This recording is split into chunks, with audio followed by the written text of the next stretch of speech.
All right, welcome back to quiltingcowboy.com. Thank you so much once again for tuning in. I posted this on Facebook today. I thought it was super fun.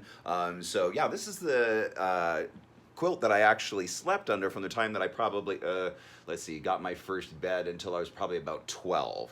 But I found it in a box in all my stuff here, and I was like, oh, this is cool because of all of the vintage fabrics. Now, you know how old I am, apparently I qualify for vintage because it was made when I was born. I think it was actually made by my grandmother. I'm not 100% certain about that. I'll have to check that out. But anyhow, that is not the point of why I'm making this today. The tip. Yes, the tip.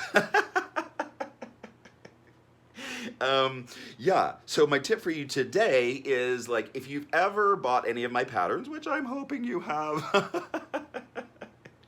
gotta pay for all this, but all of my patterns come with a step-by-step tutorial so that as you're going through it and watching, like, you're actually watching me make the quilt along with you, so that if you have any questions, you're actually seeing what I'm doing in order to create it. And if beyond that you have any questions, you can always email me at quiltingcowboy@gmail.com. Anyhow, tip for today. If you have watched any of those tutorials and watched me make the quilt, you will always see one thing. And what's that? Panning down. Whoosh. This guy, right? I absolutely, absolutely, absolutely love this thing. And where I got it, and people have seen it and they're like, where did you get that? Office supply stores, right? Don't go to sewing supplies. Maybe some will carry it, but I actually got it like an Office Depot.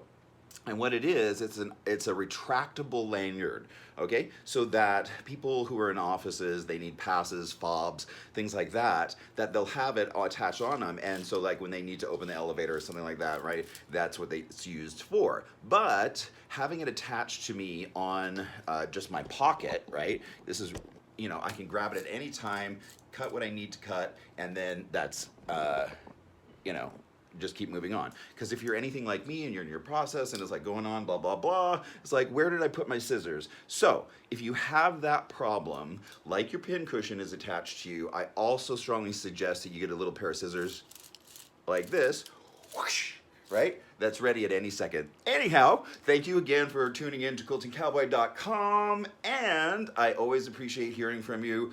Have a great day.